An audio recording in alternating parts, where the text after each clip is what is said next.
Good morning students, welcome to online classes. In last class we study about rubber and we know that natural rubber is polymer of isoprene. So other name of natural rubber is polyisoprene. Monomer unit of natural rubber is isoprene. और फिर अपन ने last में बताया था di isoprene. In di isoprene monomer unit of isoprene participate in number of 2 and 2 isoprene units connect with each other and formation of di isoprene. अब देखिए जो आइसोप्रेन है उसमें कार्बन कार्बन के बिटवीन क्या होता है, डबल बॉन्ड होता है. आइसोप्रीन में कार्बन कार्बन के बिटवीन क्या होता है, डबल बॉन्ड. और डाई आइसोप्रीन में भी देखिए कार्बन कार्बन के बिटवीन क्या है, डबल बॉन्ड है. अब 11th क्लास में अपन ने बताया था कि जहां पे कार्बन कार्बन के बिटवीन क्या होता है, डबल बॉन्ड होता है, वहां पे होती है ज्योमेट्रिकल आइसोमेरिज्म. और अपन ने 11th में ज्योमेट्रिकल आइसोमेरिज्म की थी इन alkene. In alkene double bond present between carbon and carbon. तो देखिए अब अपना टॉपिक होगा geometrical isomerism in natural rubber.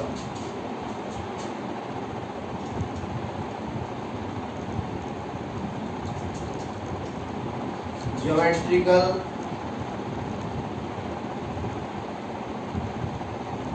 Isomerism in natural rubber. अब देखिए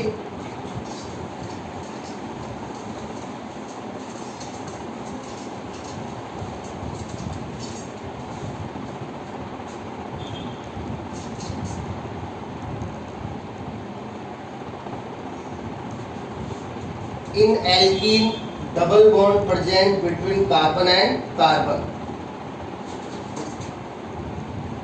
और डबल बॉन्ड के रीजन से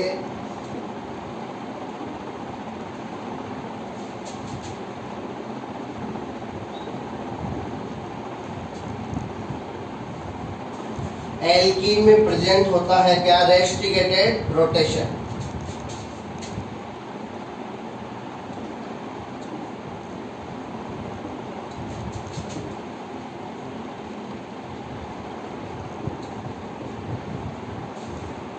और डबल बॉन्ड के रीजन से एल्कीन में फ्री रोटेशन है वो पॉसिबल नहीं होता, यानी इसके फ्री रोटेशन पे रेस्ट्रिकेट लग जाता है. तो इसलिए एल्कीन में डबल बॉन्ड के रीजन से रेस्ट्रिकेटेड रोटेशन होता है. और जहां पे रेस्ट्रिकेटेड रोटेशन होता है वहां पे होती है ज्योमेट्रिकल आइसोमेरिज्म. अब देखिए यहाँ पे कार्बन की 2 वैलेंसी कंप्लीट हो रही है डबल बॉन्ड से, तो बाकी कितनी बच गई, 2. अब ये जो बची हुई 2 वैलेंसी है उस पे डिफरेंट ग्रुप होने चाहिए. ज्योमेट्रिकल आइसोमेरिज्म के लिए सेकंड कंडीशन क्या है, फर्स्ट कंडीशन तो होगी डबल बॉन्ड और रेस्ट्रिकेटेड रोटेशन. सेकंड कंडीशन क्या है, जो डबल बॉन्डेड कार्बन है उसकी बची हुई 2 वैलेंसी है वो डिफरेंट ग्रुप से कंप्लीट होनी चाहिए. अब देखिए इस कार्बन की जो 2 वैलेंसी है उस पर डिफरेंट ग्रुप है, first is A and second is B. इसी टाइप से ये जो कार्बन है इसकी वैलेंसी भी 2 डिफरेंट ग्रुप से कंप्लीट होनी चाहिए. तो इसकी भी first is A second is B. तो यहाँ पे 2 कंडीशंस हैं ज्योमेट्रिकल आइसोमेरिज्म के लिए. फर्स्ट इज डबल बॉन्ड और restricted rotation between carbon and second is double bonded carbon complete valency by 2 different groups. अब देखिए यदि ये दोनों कंडीशन फॉलो होगी तो ज्योमेट्रिकल आइसोमेरिज्म होगी. और ज्योमेट्रिकल आइसोमेरिज्म में ऑर्गेनिक कंपाउंड की 2 फॉर्म ऑब्टेन होती है। First is cis, second is trans. अब देखिए सिस फॉर्म। अब सिस फॉर्म में क्या होता है,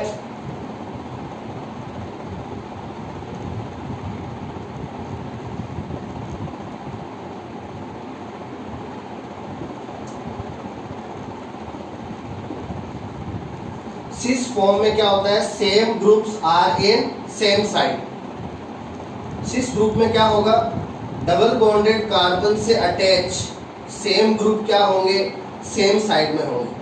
अब जैसे ये जो फॉर्म आप देख रहे हो ये क्या है, सिस फॉर्म है, because both A group in same side and both B groups are in same side. दोनों ए है वो ऊपर की तरफ है, सेम साइड है, और दोनों बी है वो नीचे की तरफ है, सेम साइड है।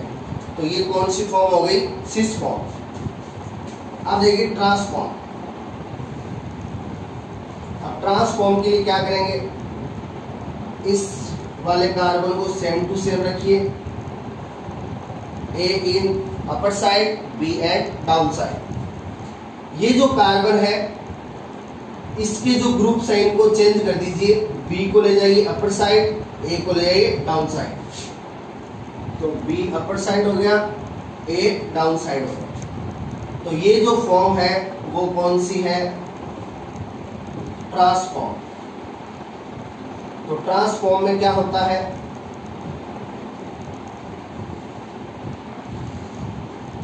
Same groups are in opposite side.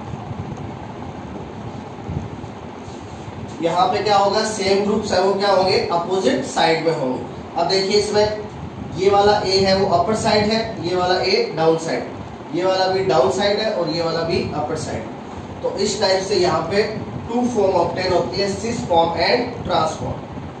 अब यही 2 फॉर्म अपन बनाएंगे किसके लिए, नेचुरल रबर के लिए, because in natural rubber double bond present between carbon and carbon।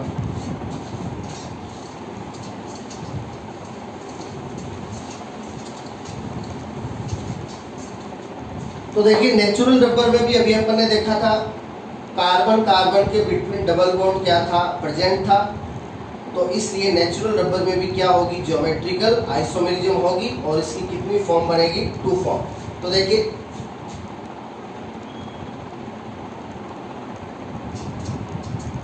Geometrical isomerism के लिए अपन लेंगे यहाँ पे डाई आइसोप्रेन।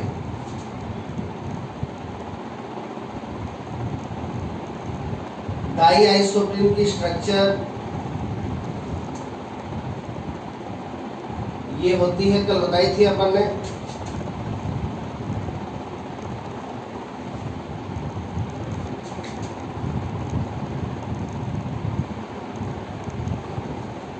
ये स्ट्रक्चर है किसकी, डाई आइसोप्रेन की। अब देखिए इसकी अपन 2 फॉर्म बनाएंगे, सिस फॉर्म एंड ट्रांसफॉर्म। सबसे पहले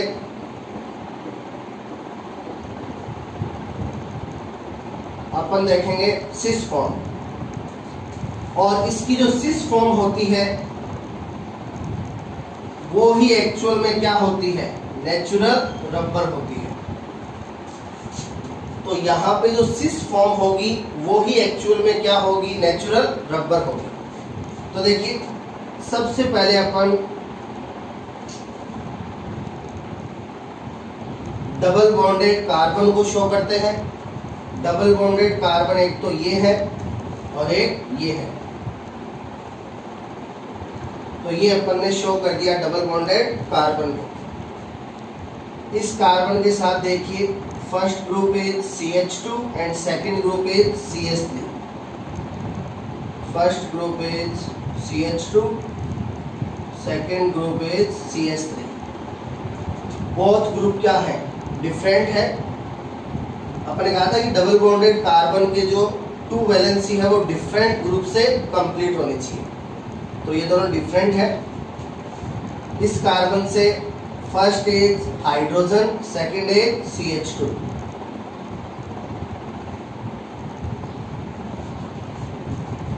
यहाँ पे भी बोथ ग्रुप्स क्या है, डिफरेंट है।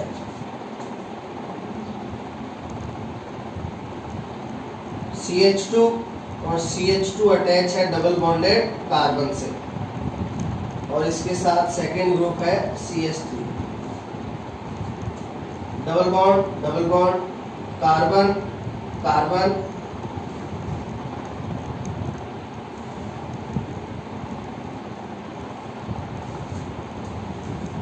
अब देखिए यहां पे CH2 ग्रुप कितने हैं, 4। CH2 ग्रुप यहाँ पे कितने हैं, 4 है, 1 2 3 4, और 4 के 4 CH2 ग्रुप क्या है, अपर साइड है, ऊपर की तरफ है, तो सेम ग्रुप क्या हो गए, सेम साइड में हो गए, तो ये इसकी कौन सी फॉर्म हो गई, सिस फॉर्म हो गई, because 4 CH2 groups are in same side. तो जहां पे सेम ग्रुप सेम साइड में होते हैं वो कौन सी फॉर्म होती है, सिस फॉर्म। तो नेचुरल रबर का वो फॉर्म जिसमें सारे CH2 क्या हो, अपर साइड हो, एक ही साइड में हो, वो होती है सिस फॉर्म, और एक्चुअल में वही क्या होता है, नेचुरल रबर होता है। तो natural rubber is in cis form of isoprene. अब देखिए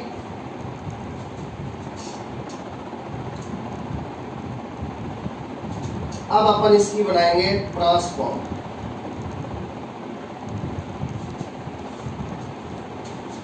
अब इसकी जो ट्रांसफॉर्म है वो नेचुरल रबर नहीं होती, इसकी ट्रांसफॉर्म को कहा जाता है गट्टा पच्चा। इसकी ट्रांसफॉर्म को क्या कहते हैं, gutta percha. Transform of diisoprene is called by gutta percha, यानी ट्रांसफॉर्म है वो नेचुरल रबर नहीं होती, ट्रांसफॉर्म को क्या कहते हैं, गट्टा पच्चा कहते हैं। अब देखिए ट्रांसफॉर्म को कैसे बनाएंगे, ये वाला CH2 अपर साइड में रहने दीजिए, ये वाला CH2 अपर साइड में रहने दीजिए, बीच वाले जो 2 CH2 हैं इनको ले आइए डाउन साइड में। तो डाउन साइड में जो H और CH3 थे उनको ले गए ऊपर,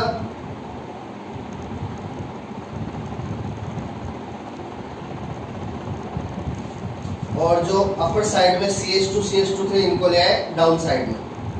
तो ये 2 CH2 है, ये तो अपर साइड में हो गए, और 2 CH2 है वो डाउन साइड में हो गए। तो ये हो गई ट्रांसफॉर्म, जिसको अपन क्या कहेंगे, गट्टा पच्चा कहेंगे। तो ये है geometrical isomerism in natural rubber.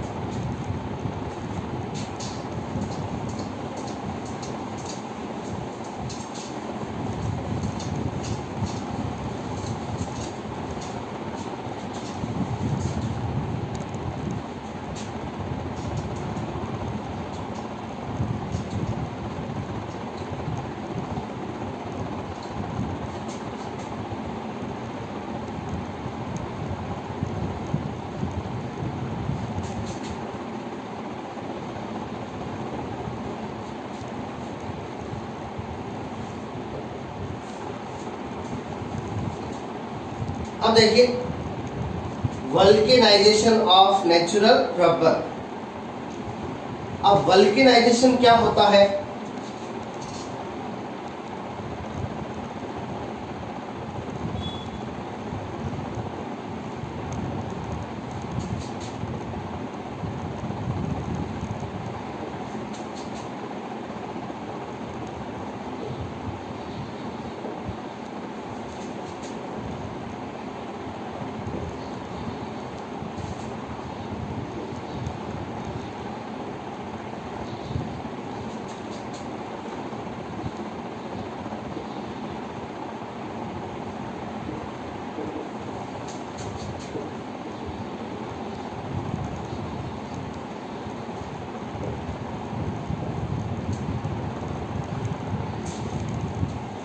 देखिए यदि नेचुरल रबर में, अब रबर में सबसे जो मेन कैरेक्टर है वो क्या होना चाहिए, इलास्टिसिटी। अब रबर में इलास्टिसिटी को इंक्रीज करने के लिए रबर में इलास्टिसिटी को इंक्रीज करने के लिए जिस मेथड को यूज में लिया जाता है उस मेथड को कहते हैं वल्केनाइजेशन। अब देखिए, नेचुरल रबर में इलास्टिसिटी को इंक्रीज करने के लिए इसको हीट करते हैं किसके साथ? सल्फर के साथ। किसके साथ हीट करेंगे? सल्फर के साथ, और इस मेथड को कहते हैं वल्केनाइजेशन। अब नेचुरल रबर को सल्फर के साथ हीट करने से क्या होगा? इलास्टिसिटी है वो क्या हो जाएगी? इंक्रीज हो जाएगी। अब देखिए इसका रीजन क्या है?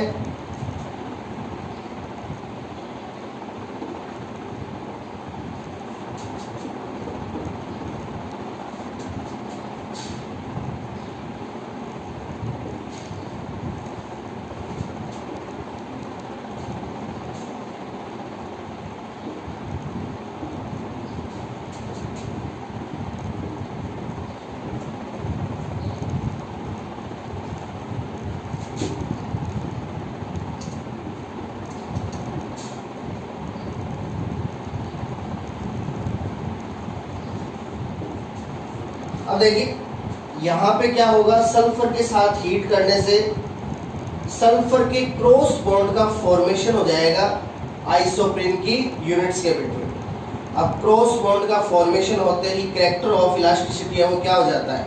इंक्रीज हो जाता है। तो यहाँ पे सल्फर के क्रॉस बॉन्ड का फॉर्मेशन होने से कैरेक्टर ऑफ इलास्टिसिटी है वो क्या हो जाता है? इंक्रीज हो जाता है।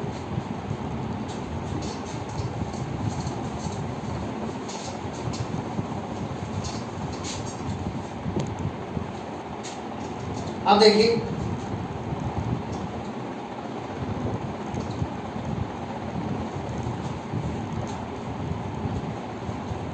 वल्केनाइजेशन है, इसको डिस्कवर किया था किसने? गुडियर ने। इसको सबसे पहले किसने बताया था? गुडियर ने। लेकिन इसका जो पेटेंट है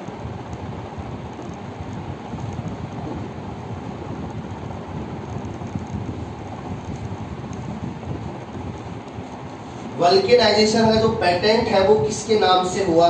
थॉमस हैनकॉक के नाम से। तो इसको डिस्कवर तो किया था गुडियर ने, लेकिन इसका जो पेटेंट है वो किसके नाम से हुआ? थॉमस हैनकॉक के नाम से। अब देखिए, अब अपन वल्केनाइजेशन को बाय केमिकल इक्वेशन शो करेंगे। तो यहां पे भी अपन क्या ले लेंगे? Unit of डाइआइसोप्रीन।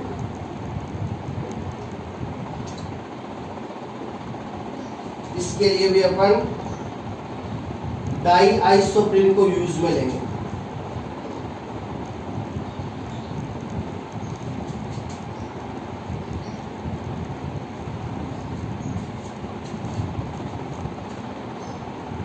ये फर्स्ट यूनिट ऑफ डाइआइसोप्रीन।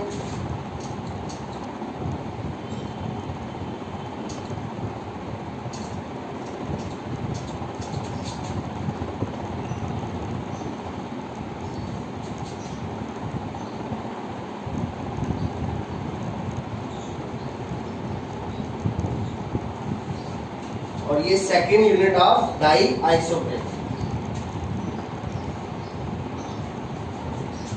अब देखिए वल्केनाइजेशन में क्या करते हैं? जो आइसोप्रीन की यूनिट्स हैं उनको सल्फर के साथ हीट करते हैं।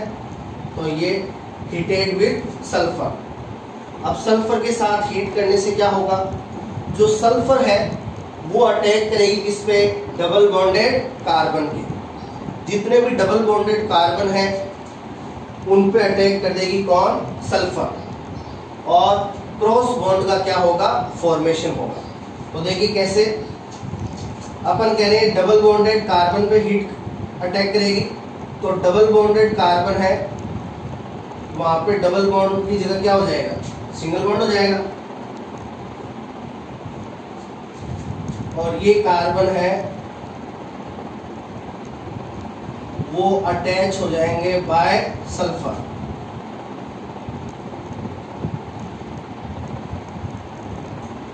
ये देखिए ये सल्फर के क्या बन गए? Cross bond.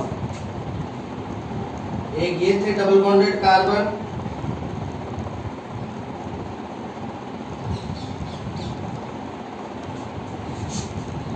तो ये इनके बीच में सल्फर के क्या बन गए, क्रॉस बॉन्ड।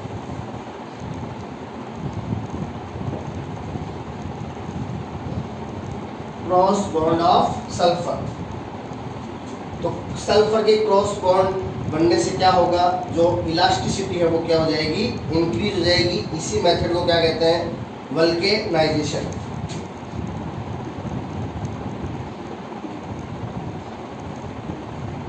और इस रबर को कहा जाता है क्या, वल्केनाइज्ड रबर। जो रबर ऑब्टेन होगा उसको क्या कहेंगे, वल्केनाइज्ड रबर कहेंगे। अब यदि अपन को कहते कि draw the structure of vulcanized rubber, vulcanized rubber की स्ट्रक्चर बनाइए, तो आपको वल्केनाइज्ड रबर को इस टाइप से शो करना है। तो ये है वल्केनाइजेशन इन नेचुरल रबर। तो ये नेचुरल रबर है वो कंप्लीट है। कल वाली क्लास में अपन स्टार्ट करेंगे सिंथेटिक रबर। Thank you.